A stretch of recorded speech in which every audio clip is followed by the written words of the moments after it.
Next question వచ్చేసి, ఈ క్రింది వాటిలో సరికాని అంశం ఏది అని చెప్పేసి అడుగుతా ఉన్నాడండి. సో, మనకిక్కడ 4 పాయింట్స్ ఇచ్చి, ఆ నాలుగింటిలో ఒకటి రాంగ్‌గా ఉంది. దాన్ని పికప్ చేయమని చెప్పేసి చెప్తా ఉన్నాడు. సో, మరి 4 పాయింట్స్ ఏమిటి అనేటప్పుడు ఆప్షన్ 1 వచ్చేసి మానవునిలో అత్యధికంగా లభ్యమయ్యేటటువంటి లోహ మూలకం ఏమిటంటే కాల్షియం అని చెప్పేసి చెప్పాడండి. Point number 1.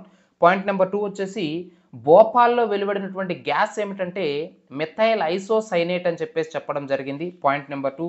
Point number 3 gobar gas అని బ్యూటేన్‌ని పిలుస్తారని చెప్పేసి చెప్పడం జరిగింది. అది పాయింట్ నంబర్ 3. పాయింట్ 4 వచ్చేసి రసాయన శాస్త్రంలో మొదటి నోబెల్ బహుమతి గ్రహీత ఎవరయ్యా అంటే వాన్ ట హాఫ్ అని చెప్పేసి చెప్పడం జరిగింది. సో, ఈ నాలుగింట్లో ఒకటి రాంగ్ ఆప్షన్ ఉంది. దాన్ని పికప్ చేయమన్నాడు. సో, ఒక్కొక్కటి మనం అబ్జర్వ్ చేస్తే ఆప్షన్ 1 వచ్చేసి మానవునిలో అత్యధికంగా లభ్యమయ్యే లోహ మూలకం అంటే ఆబ్వియస్‌లీ కాల్షియం. అది రైట్ ఆన్సర్. ఆప్షన్ 2 వచ్చేసి భోపాల్ గ్యాస్ ట్రాజడీలో విడుదలైనటువంటి విషవాయువు ఏమిటయ్యా అంటే మిథైల్ ఐసోసైనేట్. సో, అది కూడా కరెక్టే. మీకు అందరికీ కూడా తెలుసు. భారతదేశంలోనే దాన్ని ఒక బ్లాక్ డేగా మనం పరిగణించవచ్చు. ఎందుకంటే 1984 డిసెంబర్ 2 అర్ధరాత్రి 12 గంటల తర్వాత అంటే డిసెంబర్ 3వ తేదీన మధ్యప్రదేశ్‌లోని ఈ భోపాల్ పట్టణంలో ఈ గ్యాస్ ట్రాజడీ జరిగి ఆ పట్టణ శివారు ప్రాంతాల్లో ఈ విషవాయువు మిథైల్ ఐసోసైనేట్ అనేది వ్యాప్తి చెందడం వలన ఎంతోమంది ఆ యొక్క విషవాయువుని పీల్చి సుమారు 22,000 మందికి పైగా మరణించారు. సుమారు 5,00,000కు పైగా జనాభా ఇప్పటికీ కూడా ఆ వ్యాధులతో పోరాడుతా ఉన్నారు. అది మీకు తెలిసిందే.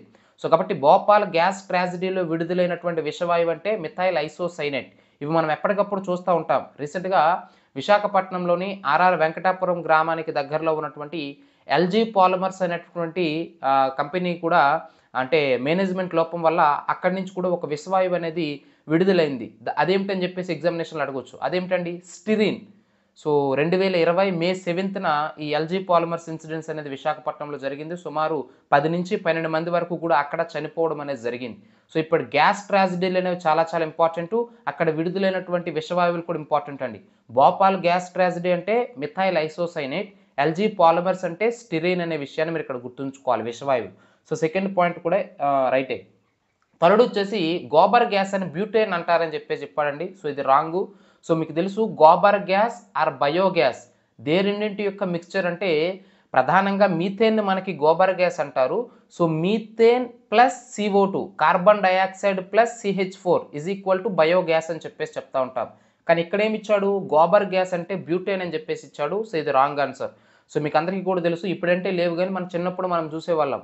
ఈ క్యాటిల్ డంగ్ ఏదైతే ఉంటుందో పశువుల పేడతో మనకి ఈ యొక్క ఎకో ఫ్రెండ్లీ గ్యాస్‌ని తయారు చేసేవారు. అంటే ఈ మీథేన్ మరియు కార్బన్ డయాక్సైడ్ మిశ్రమంతో వచ్చినటువంటి ఈ యొక్క గ్యాస్‌ని అది ఎలక్ట్రిసిటీకి వాడేవారు, గ్యాస్ రూపంలో వాడేవారు. ఇలా వివిధ రకాల సోర్సెస్‌గా మనం ఉపయోగించేవాళ్ళం. సో, ఏది ఏమైనప్పటికీ కూడా గోబర్ గ్యాస్ అంటే లేదా బయోగ్యాస్ అంటే దేని యొక్క మిక్స్చర్ అంటే CH4 plus CO2 carbon dioxide మరియు మీథేన్‌ల మిశ్రమాన్నే మనము గోబర్ గ్యాస్ అని చెప్పేసి పిలవడం జరుగుతుంది. నెక్స్ట్ సో, ఇది రాంగ్ ఆన్సర్ అండి. ఫోర్త్ పాయింట్ వచ్చేసి ఆబ్వియస్‌లీ అది కూడా కరెక్టే. రసాయన శాస్త్రంలో మొట్టమొదటి నోబెల్ బహుమతి ఎవరిదంటే ఈ వాన్ ట హాఫ్‌దే. 1901లో ఈ నెదర్లాండ్ దేశానికి సంబంధించినటువంటి వాన్ ట హాఫ్‌కి మొట్టమొదటి నోబెల్ బహుమతి అనేది ఈ యొక్క కెమిస్ట్రీలో రావడం అనేది జరిగింది. సో, 4 ఆప్షన్స్‌లో రాంగ్ ఆప్షన్ ఏమిటంటే గోబర్ గ్యాస్ బ్యూటేన్ కాదు. Gobar gas CH4. సో, ప్రధానమైన కాంపౌండ్ ఏంటంటే బయోగ్యాస్‌లో మీథేన్ CH4 అనే విషయాన్ని మీరిక్కడ గుర్తుంచుకోవాలి. నెక్స్ట్ క్వెషన్ వచ్చేసి సరిగ్గా జతపరచుము అని చెప్పాడండి. అంటే జాబితా 1, జాబితా 2 ఇచ్చి ఆ రెండింటిని కూడా మ్యాచింగ్ చేయమన్నాడు. సో, ఫస్ట్ జాబితా 1లో 4 ఆప్షన్స్, జాబితా 2లో 4 ఆప్షన్స్ చదువుతాను. ఆ రెండింటిని మ్యాచ్ చేయాలి. సో, జాబితా 1లో 4 ఆప్షన్స్ వచ్చేసి గోబర్ గ్యాస్, ఆప్షన్ 2 నవ్వించే gas, option 3 tear gas, option 4 welding gas అని చెప్పేసి చెప్తా ఉన్నాం. ఇటువైపు జాబితా 2లో 4 ఆప్షన్స్ వచ్చేసి acetylene, option 2 chloropicrin, option 3 nitrous oxide, option 4 methane అని చెప్పేసి చెప్తా ఉన్నాం. సో, జాబితా 1లో మొదటిది గోబర్ గ్యాస్‌కి సంబంధం ఉన్నటువంటి వాటిలో ఈ నాలుగింట్లో ఏమిటయ్యా అంటే ఎసిట్లిన్, క్లోరోపిక్రిన్, నైట్రస్ ఆక్సైడ్, మీథేన్‌లో గోబర్ గ్యాస్‌కి రిలేటెడ్ ఏమిటండి? Obviously methane. నేను మీకు ఆల్రెడీ గత బిట్ ఎక్స్‌ప్లెయిన్ చేసేటప్పుడే చెప్పాను. The mixture of carbon dioxide plus methane is equal to the biogas or gobar gas అని చెప్పేసి. సో, ప్రధానంగా గోబర్ గ్యాస్‌లో ఉండేటటువంటి కాంపౌండ్ ఏమిటయ్యా అంటే మీథేన్ అని చెప్పేసి. సో, గోబర్ గ్యాస్ అంటే మీథేన్. నెక్స్ట్ నవ్వించే గ్యాస్ అంటే ఇక్కడ obviously acetylene, chloropicrin, nitrous ఆక్సైడ్స్‌లో nitrous oxide అనేది లాఫింగ్ గ్యాస్ అని చెప్పేసి చెప్తా ఉంటాం. నవ్వించే గ్యాస్ అని చెప్పేసి. దీని యొక్క కెమికల్ ఫార్ములా వచ్చేసి N2O అండి. సో, నవ్వించే gas laughing gas nitrous oxide యొక్క కెమికల్ ఫార్ములా N2O. అలాగే గోబర్ గ్యాస్కి సంబంధించినటువంటి మీథేన్ యొక్క కెమికల్ ఫార్ములా వచ్చేసి CH4 అండి. నెక్స్ట్ టియర్ గ్యాస్ అని చెప్పేసి చెప్తా ఉన్నాం. టియర్ గ్యాస్ అంటే ఏమిటంటే క్లోరోపిక్రిన్ అండి. సో ప్రధానంగా ఈ హ్యూమన్ రైట్స్ మానవ సంఘర్షణలు జరిగేటప్పుడు అటువంటి వివాదాలను ఆపడం కోసము ప్రధానంగా వీటిని ఉపయోగిస్తూ ఉంటారు. యుద్ధ సమయాల్లో కూడా ఉపయోగిస్తూ ఉంటారు. During the time of world war 1 మొదటి ప్రపంచ యుద్ధ సమయంలో ఉపయోగించినటువంటి అతిగా ఎక్కువగా ఉపయోగించినటువంటి గ్యాస్ ఏమిటయ్యా అంటే ఈ యొక్క టియర్ గ్యాస్ అండి. చాలా చాలా ఇంపార్టెంట్. క్లోరోపిక్రిన్ అనే టియర్ గ్యాస్ను ఉపయోగించారనే విషయాన్ని మీరు ఇక్కడ గుర్తుంచుకోవాలి. నెక్స్ట్ ఫైనల్గా వెల్డింగ్ గ్యాస్ అంటే ఎసిట్లిన్ అండి. ఎసిట్లిన్ యొక్క కెమికల్ ఫార్ములా వచ్చేసి C2H2 అండి. ఇది ఒక ఫ్లామబుల్ గ్యాస్. సో మనము వెల్డింగ్లో మనం చూస్తూ ఉంటాం కదా. సో దీన్ని వెల్డింగ్ గ్యాస్ అని ఎందుకంటారంటే వెల్డింగ్ ప్రక్రియలో ఎక్కువగా ఎసిట్లిన్ గ్యాస్ను ఉపయోగిస్తారు. ఇది ఒక మండే గుణం కలిగి ఉన్నటువంటి వాయువు, ఫ్లామబుల్ గ్యాస్ అనే విషయాన్ని మీరు ఇక్కడ గుర్తుంచుకోవాలి. సో గోబర్ గ్యాస్ అంటే మీథేన్, నవ్వించే గ్యాస్ అంటే N2O nitrous oxide, tear gas అంటే క్లోరోపిక్రిన్, అలాగే వెల్డింగ్ గ్యాస్ అంటే ఎసిట్లిన్ అనే విషయాన్ని మీరు ఇక్కడ గుర్తుంచుకోవాలి. నెక్స్ట్ క్వశ్చన్ వచ్చేసి భారతదేశంలో మానవ జంతు సంఘర్షణను రాష్ట్ర నిర్దిష్ట విపత్తుగా ప్రకటించిన మొదటి రాష్ట్రం ఏది అని చెప్పేసి అడుగుతా ఉన్నాడండి. ఆప్షన్స్ వచ్చేసి option 1 Gujarat, option 2 Kerala, option 3 Madhya Pradesh, option 4 Tamil Nadu అని చెప్పేసి చెప్తా ఉన్నాం. సో బేసిక్గా ఈ మానవ జంతు సంఘర్షణ అనేది ఎప్పుడూ వార్తల్లో ఉంటుంది. ఈ హ్యూమన్ యానిమల్ కాన్ఫ్లిక్ట్ అనేది అసలు ఎందుకు ఈ హ్యూమన్ యానిమల్ కాన్ఫ్లిక్ట్ అనేది వార్తల్లో ఉంటుందంటే ఆబ్వియస్లీ జంతువులు అనేవి ఎక్కడ ఉంటాయండి, అడవుల్లో ఉంటాయి. కానీ మనము ఈ డెవలప్మెంట్ అని చెప్పేసి ఈ ఇండస్ట్రియలైజేషన్ పారిశ్రామికీకరణ అని చెప్పేసి అడవుల్లోనికి వెళ్ళి ఈ వివిధ రకాల ఇండస్ట్రీస్ని స్థాపించడం వల్ల అడవుల్లో ఉండాల్సినటువంటి జంతువులు అనేవి మానవ నివాసాలు ఉన్నటువంటి ప్రాంతాల్లోనికి రావడం అనేది జరుగుతుంది. సో ఎప్పుడైతే మానవులపైన దాడులు చేస్తున్నాయో మానవులు కూడా తిరిగి వాటిపై ఈ క్రూర జంతువులపైన తిరిగి దాడులు చేయడం అనేది జరుగుతుంది. సో ఇలా మానవ జంతు సంఘర్షణ అనేది నిరంతర ప్రక్రియగా ప్రధానంగా ఈ కొండ ప్రాంతాల్లో ఉన్నటువంటి ప్రజలతో ఇంకా ఎక్కువ ఇబ్బంది అవుతుంది ఈ జంతువులతో. సో ఇలా మానవ జంతు సంఘర్షణ అనేది మ్యాక్సిమం చాలా మన సౌత్ ఇండియన్ రాష్ట్రాల్లో అయితే చాలా ఎక్కువగా మనం చూస్తూ ఉంటాం. అయితే దీన్ని ప్రధానంగా ఈ కేరళ రాష్ట్రంలో ఏనుగులు ఏవైతే ఉంటాయి ఇవి జనావాసాలకు వచ్చి జనాలను బాగా ఇబ్బంది పెట్టడం అనేది జరుగుతుంది. సో అందుకే దీన్ని ఒక రాష్ట్ర నిర్దిష్ట విపత్తుగా ప్రకటించింది. ఏ రాష్ట్రం? కేరళ రాష్ట్రం. సో భారతదేశంలోనే మొట్టమొదటిసారిగా మానవ జంతు సంఘర్షణను రాష్ట్ర నిర్దిష్ట విపత్తుగా ప్రకటించినటువంటి రాష్ట్రం ఏమిటంటే కేరళ రాష్ట్రం అనే విషయాన్ని మీరు ఇక్కడ ప్రధానంగా గుర్తుంచుకోవాలి. నెక్స్ట్ క్వశ్చన్ వచ్చేసి ఈ క్రింది వాటిలో గ్రీన్ కార్బన్లు అని వేటిని పిలుస్తారు అని చెప్పేసి అడుగుతా ఉన్నాడండి. ఆప్షన్స్ వచ్చేసి ఆప్షన్ 1 సముద్రాలు, ఆప్షన్ 2 వృక్షజాతులు, ఆప్షన్ 3 ముడి చమురు, ఆప్షన్ 4 బొగ్గు అని చెప్పేసి చెప్తా ఉన్నాడు. సో ఇచ్చిన 4 ఆప్షన్స్లో గ్రీన్ కార్బన్స్ అని వేటిని పిలుస్తారంటే ఆబ్వియస్లీ వృక్షజాతులు అండి. ఎందుకంటే మనం చిన్నప్పటి నుంచి కూడా చదువుతూ ఉన్నాం the carbon which is stored in the biosphere is known as green carbon అని చెప్పేసి. అంటే ఈ యొక్క జీవావరణంలో నిల్వ చేయబడినటువంటి కార్బన్నే మనం గ్రీన్ కార్బన్ అని చెప్పేసి చెప్తా ఉంటాం. ఇలా వాతావరణంలో అట్మాస్ఫియర్లో ఉన్నటువంటి ఈ యొక్క గ్రీన్ కార్బన్ని మొక్కలనేవి ఫోటోసింథసిస్ ప్రక్రియ ద్వారా అంటే కిరణజన్య సంయోగక ప్రక్రియ ద్వారా అవి వాతావరణంలో ఉన్నటువంటి యొక్క కార్బన్ అవి శోషించుకుంటాయని చెప్పేసి తీసుకుంటాయని చెప్పేసి మనం చిన్నప్పటి నుంచి కూడా చదువుతూ ఉన్నాం. సో కాబట్టి గ్రీన్ కార్బన్లని క్రింది వాటిలో వేటిని అంటారంటే ఆబ్వియస్లీ ఆ 4 ఆప్షన్స్లో మనము వృక్ష జాతుల్ని మనం ఈజీగా పికప్ చేయొచ్చండి. సో గ్రీన్ కార్బన్లను వేటిని పిలుస్తారంటే సముద్రాలు, వృక్ష జాతులు, ముడి చమురు, బొగ్గులో ఆన్సర్ ఏమిటాయి అంటే వృక్ష జాతులు అనే విషయాన్ని మీరు ఇక్కడ గుర్తుంచుకోవాలి. నెక్స్ట్ క్వశ్చన్ వచ్చేసి భారతదేశం యొక్క జాతీయ జలచర జంతువు నేషనల్ అక్వాటిక్ యానిమల్ ఏది అని చెప్పేసి అడుగుతా ఉన్నాడండి. సో ఆబ్వియస్లీ దీనికి మీకు ఆన్సర్ ఆల్రెడీ తెలిసే ఉంటుంది. ఆప్షన్ 1 వచ్చేసి ఉప్పు నీటి మొసలి, ఆప్షన్ 2 వచ్చేసి ఆలివ్ రిడ్లే తాబేళ్ళు, ఆప్షన్ 3 వచ్చేసి గంగానది డాల్ఫిన్, ఆప్షన్ 4 వచ్చేసి ఘరియల్ అని చెప్పేసి చెప్తా ఉన్నాం. So obviously national aquatic animal ఏమిటంటే ఈ యొక్క గంగానది డాల్ఫిన్ అండి. సో దీన్నే మనము సుసు అని చెప్పేసి పిలుస్తూ ఉంటాం. గంగానది డాల్ఫిన్కి ఇంకొక పేరు ఏమిటంటే సుసు. ఎందుకు మనం ఈ విధంగా పిలుస్తామంటే అది చేసేటటువంటి ఒక డిఫరెంట్ సౌండ్ అండి, విజిల్ సౌండ్ ఏదైతే ఉంటుందో దాన్ని బేస్ చేసుకొని దీన్ని సుసు అని చెప్పేసి పిలుస్తూ ఉంటాం. ఎప్పుడు అది ఆ విజిల్ సౌండ్ చేస్తుంది అంటే బేసిక్గా ఈ డాల్ఫిన్స్ అనేవి నీటి లోపల ఉన్నప్పుడు ఊపిరి తీసుకోలేవండి. సో అందుకే అవి ప్రతి 30 to 130 సెకండ్స్ మధ్యలో అవి సముద్రం యొక్క ఉపరితలం పైకి వచ్చి అవి వాటి యొక్క ఊపిరి తీసుకుని మరలా లోపలికి వెళ్ళడం అనేది జరుగుతుంది. సో అలా అవి సముద్ర ఉపరితలం పైకి వచ్చే సమయంలో అవి చేసేటటువంటి సౌండ్ని బేస్ చేసుకొని ఈ గంగానది డాల్ఫిన్స్ని మనకి సుసు అని చెప్పేసి పిలవడం జరుగుతుంది. Wild life protection act 1972 schedule 1 ప్రకారము వీటిని వేట నుంచి నిషిద్ధం చేయడం అనేది జరిగింది. ప్రొహిబిషన్ ఫ్రమ్ ది హంటింగ్ అని చెప్పేసి చెప్తా ఉంటాం. అంటే వీటిని వేటాడకూడదు. అన్లెస్ ఇవి మనకి అంటే మానవుల యొక్క ప్రాణానికి హాని తలపెడుతున్నాయనే సందర్భంలో తప్ప మిగతా ఏ సందర్భంలో కూడా ఈ గంగా నది డాల్ఫిన్స్‌ని మనం వేటాడకూడదు. ఎందుకంటే ఇవి నదుల యొక్క పరిరక్షణలో చాలా చాలా కీలక పాత్ర పోషిస్తున్నాయి. అది కాకుండా ఇవి ఎక్స్‌టెన్షన్ అంటే దాన్నేమంటాం అంతరించిపోయే దశలో ఉన్నాయి కాబట్టి దీన్ని మనం యొక్క భారతదేశం యొక్క నేషనల్ ఆక్వాటిక్ యానిమల్ జాతీయ జలచర జంతువుగా మనం ఈ యొక్క గంగా నది డాల్ఫిన్‌ని డిక్లేర్ చేశామనే విషయాన్ని మీరు ఇక్కడ ప్రధానంగా గుర్తుంచుకోవాలి.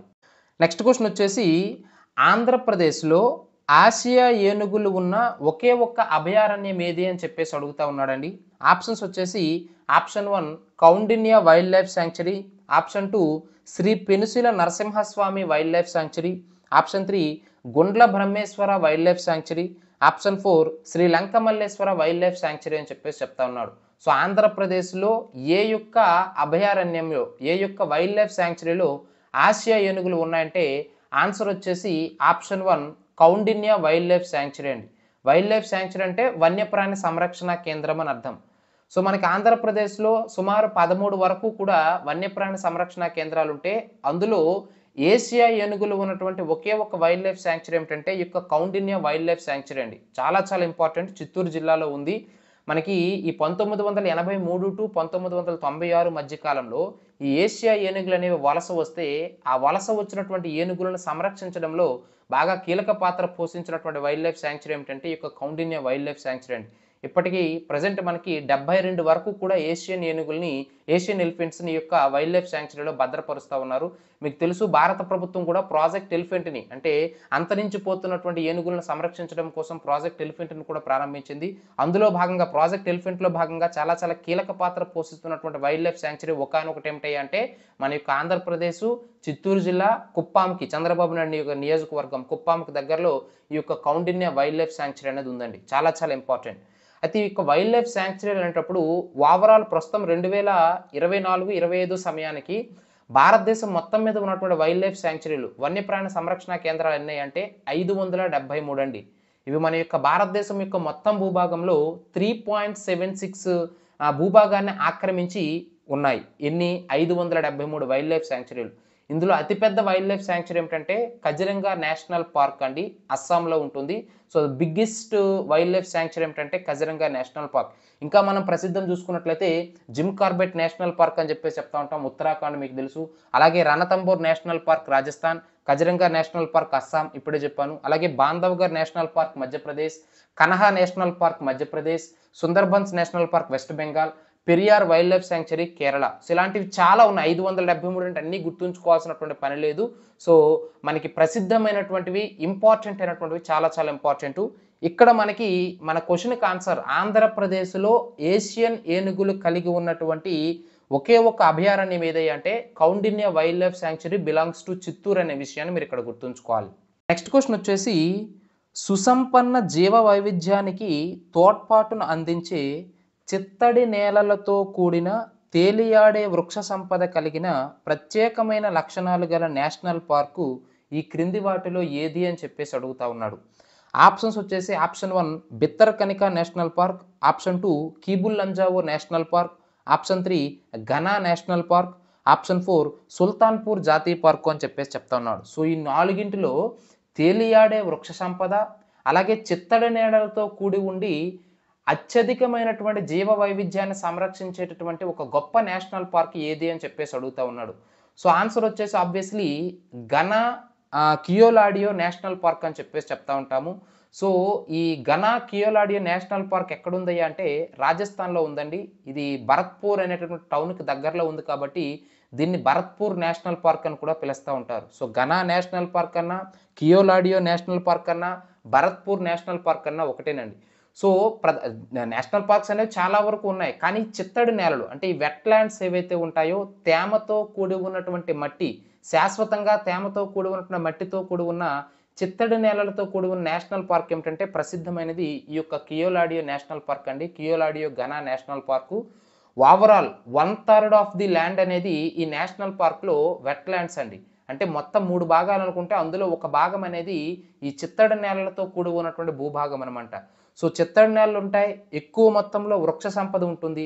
సో వృక్ష సంపద ఎక్కువగా ఉంది, చిత్తడి నేలలు ఎక్కువగా ఉన్నాయంటే ఆబ్వియస్లీ నేషనల్ పార్క్లో జీవ వైవిధ్యం అనేది చాలా ఎక్కువగా ఉంటుందనే విషయాన్ని మీరు ఇక్కడ గుర్తుంచుకోవాలి. వింటర్ శీతాకాలంలో అయితే 230కి పైగా పక్షి జాతులు అనేవి ఇక్కడ మనకి నివాసం పొందుతాయి. ఈ యొక్క ఘనా నేషనల్ పార్క్‌లో, ఈ కియోలాడియో నేషనల్ పార్క్‌లో అనే విషయాన్ని మీరు ఇక్కడ గుర్తుంచుకోవాలి. అలాగే సైబీరియన్ క్రేన్, సైబీరియన్ కొంగ ఏదైతే ఉంటుందో ఈ పక్షిని ప్రసిద్ధంగా ఈ రాజస్థాన్‌లో ఉన్నటువంటి ఈ ఘనా నేషనల్ పార్క్‌లో సంరక్షిస్తున్నారనే విషయాన్ని మీరు ఇక్కడ ప్రధానంగా గుర్తుంచుకోవాలి. సో ఓవరాల్ చిత్తడి నేలలతో కూడి ఉండి తేలియాడే వృక్ష సంపద కలిగి అత్యధిక జీవ వైవిధ్యాన్ని సంరక్షిస్తున్నటువంటి నేషనల్ పార్క్ ఏమిటయ్యా అంటే Ghana Keoladeo Bharatpur national park belongs to Rajasthan అనే విషయాన్ని మీరు ఇక్కడ గుర్తుంచుకోవాలి. అయితే ఇక్కడ అదర్ ఆప్షన్స్ గమనించినట్లయితే బిత్తర్కనికా నేషనల్ పార్క్ అంటున్నాం, బిలాంగ్స్ టు ఒడిస్సా అండి. Next Keibul Lamjao national park అంటున్నాం, బిలాంగ్స్ టు మణిపూర్. అలాగే సుల్తాన్పూర్ జాతీయ పార్క్ అంటున్నాం, ఇది మనకి హర్యానా అండి, గురుగ్రామ్కి సంబంధించి Sultanpur national park. Next question వచ్చేసి భారతదేశంలో జిల్లా mineral foundation, district mineral foundation యొక్క ముఖ్య ఉద్దేశం ఏమిటి అని చెప్పేసి అడుగుతా ఉన్నాడు. ఆప్షన్ 1 వచ్చేసి ఖనిజాలు అధికంగా గల జిల్లాలను గుర్తించి ఆ ఖనిజాలను వెలికి తీయడం. ఆప్షన్ 2 ఖనిజాలను వెలికి తీసే వారి యొక్క సంక్షేమాన్ని కాపాడడం. ఆప్షన్ 3 ఖనిజాలను వెలికి తీయుటకు రాష్ట్ర ప్రభుత్వాలకి అనుమతిని జారీ చేయడం అని చెప్పేసి 3 ఆప్షన్స్ ఇచ్చాడు. అందులో మనం పికప్ చేసుకోవాల్సిన ఆప్షన్స్ వచ్చేసి ఆప్షన్ 1 ఏ మరియు బి, ఆప్షన్ బి ఏ మరియు సి, ఆప్షన్ సి బి మాత్రమే, ఆప్షన్ 4 ఏబిసి అని చెప్పేసి ఇచ్చాడండి. ఇక్కడ ఆన్సర్ వచ్చేసి బి మాత్రమే. అంటే ఖనిజాలను వెలికి తీసే వారి యొక్క సంక్షేమాన్ని కాపాడడం అనేది ఈ యొక్క జిల్లా మినరల్ ఫౌండేషన్ యొక్క ప్రముఖమైనటువంటి ఉద్దేశం అండి. అంటే ఎవరైతే ఈ యొక్క ఖనిజాలను వెలికి తీస్తారో వాళ్ళ యొక్క సంక్షేమాన్ని కాపాడడం. అయితే వీటితో పాటు ఈ పాయింట్తో పాటు మీరు యాడ్ చేసుకోవాల్సింది ఏమిటంటే కేవలం ఖనిజాలను వెలికి తీసేవారి సంక్షేమం మాత్రమే కాకుండా ఏ ప్రాంతంలో అయితే ఖనిజాలను వెలికి తీస్తున్నారో ఆ ఖనిజాలను అక్కడ వెలికి తీయడం వల్ల చాలా వరకు హ్యాబిటాట్స్ను మనం కోల్పోతాం, అక్కడ జీవ వైవిధ్యాన్ని మనం కోల్పోతాం, అక్కడ చిత్తడి నేలను మనం కోల్పోతాం, అక్కడ వాటర్ బాడీస్ అనేవి పొల్యూట్ అవుతాయి. సో చాలా అంటే డిసడ్వాంటేజెస్ అనేవి, డ్రాబ్యాక్స్ అనేవి చాలా ఉన్నాయి మైనింగ్ జరపడం వల్ల. అంటే మైనింగ్ జరపడం మూలంగా అక్కడ దొరికినటువంటి మినరల్స్ వల్ల మనకి ఎంత లాభం ఉన్నది పక్కన పెడితే చాలా వరకు కూడా నెగిటివ్ ఇంపాక్ట్ అనేది ఆ చుట్టుపక్కల ఉన్నటువంటి ప్రజలు, ఆ చుట్టుపక్కల ఉన్నటువంటి ప్రాంతాల ప్రజలపై ఇంపాక్ట్ పడుతుందండి. సో వాళ్ళ యొక్క సంక్షేమానికి సంబంధించినటువంటి ఫంక్షన్స్ను కూడా ఈ యొక్క జిల్లా మినరల్ ఫౌండేషన్ అనేది చూసుకుంటుంది. సో ఓవరాల్ మనకి భారతదేశంలో ప్రస్తుతము 23 రాష్ట్రాల్లో 645 డిఎంఎఫ్ఎస్లు ఏర్పాటు చేశారండి. డిస్ట్రిక్ట్ మినరల్ ఫౌండేషన్స్ అనేవి 645 వరకు ఉన్నాయి ఓవరాల్ ఇండియాలో 23 రాష్ట్రాలు. సో ఇవి వేటి కోసం పనిచేస్తాయంటే ఖనిజాలను వెలికి తీసే వారి సంక్షేమం కోసం ఒక పాయింట్ అయితే, ఆ ఖనిజాలను వెలికి తీయడం ద్వారా ఎవరైతే తమ యొక్క ఆవాసాలను కోల్పోతున్నారో, ఎవరైతే తమ యొక్క జీవించే హక్కును కోల్పోతున్నారో వాళ్ళకి రీహాబిలిటేషన్, వారికి పునరావాసం కల్పించడం కోసము రాష్ట్ర ప్రభుత్వం ద్వారా చర్యలు తీసుకోవడంలో మధ్యవర్తిగా వ్యవహరించేది ఎవరయ్యా అంటే ఈ యొక్క జిల్లా మినరల్ ఫౌండేషన్ అనే విషయాన్ని మీరు ఇక్కడ ప్రధానంగా గుర్తుంచుకోవాలి. నెక్స్ట్ క్వశ్చన్ వచ్చేసి వ్యవసాయంలో అవసరమైన దానికన్నా ఎక్కువ మోతాదులో నత్రజని ఎరువులు వాడడం వలన కలిగే ప్రభావం ఏమిటి అని చెప్పేసి అడుగుతా ఉన్నాడండి. ఆప్షన్స్ వచ్చేసి ఆప్షన్ 1 మృత్తికలో నత్రజని స్థాపక సూక్ష్మజీవుల సంఖ్య పెరిగిపోతుంది. ఆప్షన్ 2 మృత్తిక యొక్క ఆమ్లత్వం పెరిగిపోతుంది. ఆప్షన్ 3 భూగర్భ జలాల్లోనికి నైట్రేట్లు చేరుతాయి అని చెప్పేసి 3 ఆప్షన్స్ ఇచ్చాడండి. సో పై పేర్కొన్న వాటిలో సరైనవి ఏమిటి అని చెప్పేసి 4 ఆప్షన్స్ ఇచ్చాడు. ఆప్షన్ 1 ఏ మరియు C, option B only B, option C B మరియు సి, ఆప్షన్ డి ఏబిసి అని చెప్పేసి ఇచ్చాడండి. సో మోతాదుకి మించి మనం నత్రజని ఎరువులు అంటే నత్రజని nitrogenous fertilisers is nothing but nitric acid కావచ్చు, అలాగే కాల్షియం నైట్రేట్ కావచ్చు, అలాగే ఎన్పికే అని చెప్పేసి చెప్తా ఉంటాం, నైట్రోజన్ ఫాస్ఫరస్ పొటాషియం అని చెప్పేసి ఆ ఎన్పికే ఎరువులు కావచ్చు, అలాగే యూరియా అని చెప్పేసి చెప్తా ఉంటాం. ఇవన్నీ కూడా వ్యవసాయంలో ఉపయోగించేటటువంటి నత్రజని సంబంధిత ఎరువుల్ని ఎక్కువగా ఉపయోగించడం వలన జరిగే ప్రతికూల ప్రభావం అంటే ఆన్సర్ వచ్చేసి బి మరియు సి అండి. అంటే ఆప్షన్ ఏ అనేది కరెక్ట్ కాదు. అంటే నత్రజని ఎరువులను ఎక్కువగా ఉపయోగించడం వలన మృత్తికలో నత్రజని స్థాపక సూక్ష్మజీవుల సంఖ్య విపరీతంగా పెరిగిపోతుందంటే సూక్ష్మజీవుల సంఖ్య పెరగదండి. సో ఆప్షన్ 1 అనేది రాంగ్ ఆప్షన్. ఆప్షన్ బి వచ్చేసి మృత్తిక యొక్క ఆమ్లత్వం పెరిగిపోతుంది. ఇట్స్ ఆబ్వియస్లీ రైట్ అండి. అంటే ఎసిడిటీ ఆఫ్ ది సాయిల్ అంటే నేలలో ఆమ్లత్వం అనేది పెరిగిపోతుంది ఈ నైట్రోజినియస్ ఫెర్టిలైజర్స్ను ఉపయోగించడం వల్ల, కరెక్ట్ ఆప్షన్. సెకండ్ వచ్చేసి భూగర్భ జలాల్లోనికి నైట్రేట్లు అనేవి చేరుతాయి. అంటే దాన్ని ఏమంటామంటే గ్రౌండ్ వాటర్ కంటామినేషన్ అని చెప్పేసి చెప్తా ఉంటాం. భూమి లోపల ఉన్నటువంటి జలవనరులు ఏవైతే ఉంటాయో అవి కలుషితమై అందులోనికి నైట్రేట్లు చేరడం వల్ల ఆ వాటర్‌ని మనం తాగడం మూలంగా మనము అనారోగ్య పాలవ్వడం అనేది జరుగుతుంది. సో, కాబట్టి భూగర్భ జలాల్లోనికి నైట్రేట్లు చేరుతాయనేది కామన్ పాయింట్. అలాగే బ మృత్తిక యొక్క ఆమ్లత్వం పెరిగిపోతుందనేది కూడా కరెక్ట్ ఆప్షన్ అండి. సో, అవసరానికి మించి నత్రజని ఎరువులను వాడడం వల్ల భూగర్భ జలాలు కలుషితమవుతాయి. భూమిలో ఆమ్లత్వం, ఎసిడిటీ అనేది పెరిగిపోతుందనే విషయాన్ని మీరిక్కడ గుర్తుంచుకోవాలి. భూమిలో ఎసిడిటీ పెరిగిందంటే నేల యొక్క సారవంతత తగ్గిపోయి పంట యొక్క దిగుబడి అనేది తగ్గిపోతుందనే విషయాన్ని మీరిక్కడ గుర్తుంచుకోవాలి. నెక్స్ట్ క్వెషన్ వచ్చేసి, ఈ క్రింది జతలను పరిశీలించండి అన్నాడండి. ఏ వచ్చేసి Dampa tiger reserve belongs to Mizoram. B వచ్చేసి Gumti wildlife sanctuary belongs to Sikkim. C వచ్చేసి Saramati wildlife sanctuary belongs to Nagaland అని చెప్పేసి ఇవ్వడం జరిగిందండి. సో, పై వాటిలో సరిగ్గా జతపరచబడినవి ఏవి అని చెప్పేసి అడుగుతా ఉన్నాడు. సో, ఈ మూడింటిలో కూడా ఏది కరెక్టు అని చెప్పేసి అడుగుతా ఉన్నాడు. ఆప్షన్స్ వచ్చేసి ఆప్షన్ 1 ఏ మాత్రమే కరెక్టు, ఆప్షన్ 2 బి మరియు C correct, option C A మరియు C correct, option D ABC 3 correct అని చెప్పేసి అడుగుతా ఉన్నాడండి. ముందు మరలా మనం ఆప్షన్స్ 3 గమనిద్దాం. మొదటిది Dampa tiger reserve belongs to Mizoram అని చెప్పేసి చెప్పడం జరిగింది. ఆబ్వియస్లీ డంపా టైగర్ రిజర్వ్ అంటే ఈ యొక్క పులుల సంరక్షణ కేంద్రం, డంపా పులుల సంరక్షణ కేంద్రం అనేది మిజోరాంలో ఉందండి. నెక్స్ట్ ఆప్షన్ 2 వచ్చేసి Gumti wildlife sanctuary belongs to Sikkim అని చెప్పేసి ఇవ్వడం జరిగింది. ఇది రాంగ్ ఆన్సర్ అండి. గుమ్తి టైగర్ రిజర్వ్ అనేది tiger reserve is nothing but wildlife sanctuary. Gumti వన్యప్రాణి సంరక్షణ కేంద్రం అనేది త్రిపురలో ఉందండి. సో, త్రిపుర రాష్ట్రంలోనే అతిపెద్ద వన్యప్రాణి సంరక్షణ కేంద్రం ఏమిటంటే గుమ్తి. సో, ఇది తప్పు. ఇక్కడ సిక్కిం అని ఇచ్చాడు. ఆప్షన్ 3 వచ్చేసి శరామతి వైల్డ్ లైఫ్ శాంక్చురీ వచ్చేసి ఆబ్వియస్లీ నాగాలాండ్. మనం జాగ్రఫీలో కూడా చదువుకున్నాం. నాగాలాండ్ రాష్ట్రంలోనే అతిపెద్ద పీకు, అత్యంత ఎత్తైన శిఖరం ఏమిటంటే శరామతి శిఖరము అని చెప్పేసి చదువుకుంటా ఉంటాం. సో, ఆ శరామతి శిఖరము ద్వారా మనం ఈ యొక్క శరామతి వైల్డ్ లైఫ్ శాంక్చురీని కూడా మనం గుర్తుంచుకోవాలి. నాగాలాండ్ రాష్ట్రంలోనే ఈ యొక్క శరామతి వైల్డ్ లైఫ్ శాంక్చురీ వన్యప్రాణి సంరక్షణ కేంద్రం అనేది ఉందండి.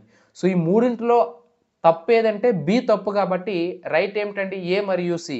సో, ఇక్కడ ఆప్షన్స్లో ఆప్షన్ సి అనేది ఏ మరియు సి అనేది కరెక్ట్ ఇవ్వడం జరిగింది కాబట్టి ఆన్సర్ వచ్చేసి ఏ మరియు సి అండి. నెక్స్ట్ క్వశ్చన్ వచ్చేసి 2014 నుండి 2024 వరకు దేశంలో ఎన్ని కొత్త చిత్తడి నేలలను రామ్సార్ సైట్ జాబితాలో చేర్చారు అని చెప్పేసి అడుగుతా ఉన్నాడండి. ఆప్షన్స్ వచ్చేసి ఆప్షన్ 1 59, ఆప్షన్ 2 49, ఆప్షన్ 3 69, ఆప్షన్ 4 39 అని చెప్పేసి ఇవ్వడం జరిగింది. సో, ఎన్ని చేర్చారయ్యా అంటే కరెక్ట్ ఆన్సర్ వచ్చేసి 59 అండి. సో, చాలా చాలా ఇంపార్టెంట్ అయినటువంటి అంశం. అంటే మనకి 1971 ఫిబ్రవరి 2 నుంచి కూడా రామ్సార్ సైట్స్ని గుర్తించడం ప్రారంభించారండి. అలా మన భారతదేశంలో మొట్టమొదటిసారిగా గుర్తించబడినటువంటి రామ్సార్ సైట్ ఏమిటయ్యా అంటే ఒడిస్సాలో ఉన్నటువంటి చిల్కా లేక్ మరియు రాజస్థాన్లో ఉన్నటువంటి కియాలాడియో నేషనల్ పార్క్ అని చెప్పేసి చెప్తా ఉంటాం. ఈ రెండింటిని కూడా 1981లో గుర్తించారు. అంటే రామ్సార్ సైట్స్ గుర్తించడం ప్రారంభించిన దశాబ్ద కాలం తరువాత మన యొక్క భారతదేశంలో మొట్టమొదటి సైట్స్గా ఒడిస్సాలోని చిల్కా లేక్ మరియు రాజస్థాన్లోని కియాలాడియో నేషనల్ పార్క్స్ను గుర్తించారండి. అలా 1981 నుంచి 2014 వరకు కూడా 26 రామ్సార్ సైట్స్ని మన యొక్క భారతదేశంలో గుర్తించారండి. 1981 నుంచి 2014 వరకు కూడా 26 సైట్స్ గుర్తిస్తే 2014 నుంచి 2024 అంటే ఈ 10 సంవత్సరాలు, ఈ దశాబ్ద కాలంలో 59 రామ్సార్ సైట్స్ని గుర్తించారండి. సో, 1981 టు 2014 26 ప్లస్ 2014 టు 2024 ఇవి 59. ఓవరాల్ భారతదేశంలో ప్రస్తుతం ఎన్ని రామ్సార్ సైట్స్ ఉన్నాయి అంటే 59 ప్లస్ 26 మొత్తం 85 రామ్సార్ సైట్స్ మన యొక్క భారతదేశంలో ఉన్నాయండి. ఈ 85 రామ్సార్ సైట్స్లో అత్యధికంగా ఏ రాష్ట్రంలో రామ్సార్ సైట్స్ ఉన్నాయంటే తమిళనాడు రాష్ట్రంలో 18 రామ్సార్ సైట్స్ ఉన్నాయండి. మన ఆంధ్రప్రదేశ్లో ఉన్నటువంటి ఏకైక రామ్సార్ సైట్ ఏమిటయ్యా అంటే కొల్లేరు లేక్. 2002లో దీన్ని గుర్తించడం అనేది జరిగింది. అర్థమవుతుంది లేదండి. ఒడిస్సాలో ఉన్న చిల్కా లేక్ మరియు రాజస్థాన్లో ఉన్న కియాలాడియో నేషనల్ పార్క్స్ని ఫస్ట్ రామ్సార్ సైట్స్గా ఏ సంవత్సరంలో గుర్తించారంటే 1981. ఆంధ్రప్రదేశ్లో ఉన్నటువంటి కొల్లేరు లేక్ని ఎప్పుడు ఫస్ట్ ఆంధ్రప్రదేశ్లో రామ్సార్ సైట్గా కొల్లేరు లేక్ని గుర్తించారంటే 2002 అండి. అలాగే రీసెంట్గా 2024లో మొత్తం 8 రామ్సార్ సైట్స్ని కర్ణాటక నుంచి 3, తమిళనాడు నుంచి 4, మధ్యప్రదేశ్ నుంచి 1 మొత్తం 8 రామ్సార్ సైట్స్ని గుర్తించారండి. వాటిపైన ప్రశ్న వచ్చేటటువంటి అవకాశం ఉంటుంది. మరి అవేమిటి అనేటప్పుడు మనకి ప్రధానంగా తమిళనాడు నుంచి వచ్చేసి మొత్తం 4 రామ్సార్ సైట్స్‌ని గుర్తించారండి 2024లో. అవేమిటంటే ఒకటవది నంజరాయన్ బర్డ్ సాంక్చురీ, రెండవది కజువేలి బర్డ్ సాంక్చురీ, అలాగే కరైవట్టి బర్డ్ సాంక్చురీ, అలాగే లాంగ్‌వుడ్ సోలా రిజర్వ్ ఫారెస్ట్. మొత్తం ఈ 4గింటిని కూడా తమిళనాడులో రామ్సార్ సైట్స్‌గా గుర్తించారు. అలాగే మధ్యప్రదేశ్‌లో తవా రిజర్వ్ అని చెప్పేసి చెప్తా ఉంటాం. ఈ తవా రిజర్వ్‌ని 2024 ఆగస్టులో గుర్తించారు. అలాగే కర్ణాటక నుంచి 3 అండి. ఒకటవది మగడికెరే కన్జర్వేషన్ రిజర్వ్, రెండవది అంకసముద్ర బర్డ్ సాంక్చురీ, మూడవది అగనాసిని సాంక్చురీ అని చెప్పేసి. ఈ మూడింటిని కూడా కర్ణాటకలో 2024 జనవరిలో గుర్తించారండి. So, overall Karnataka 3 plus Tamil Nadu 4 plus Madhya Pradesh Tawa reservoir 5 అంటే ఇవి 3 ప్లస్ అవి 4 7 ప్లస్ మధ్యప్రదేశ్‌లో తవా రిజర్వాయర్ ఒకటి 8 మొత్తం 8ని 2024లో గుర్తించారండి. ఈ 8తో పాటు ప్రస్తుతం భారతదేశంలో ఉన్నటువంటి రామ్సార్ సైట్స్ ఎన్నయ్యంటే 85 అనే విషయాన్ని మీరు ఇక్కడ ప్రధానంగా గుర్తుంచుకోవాలి.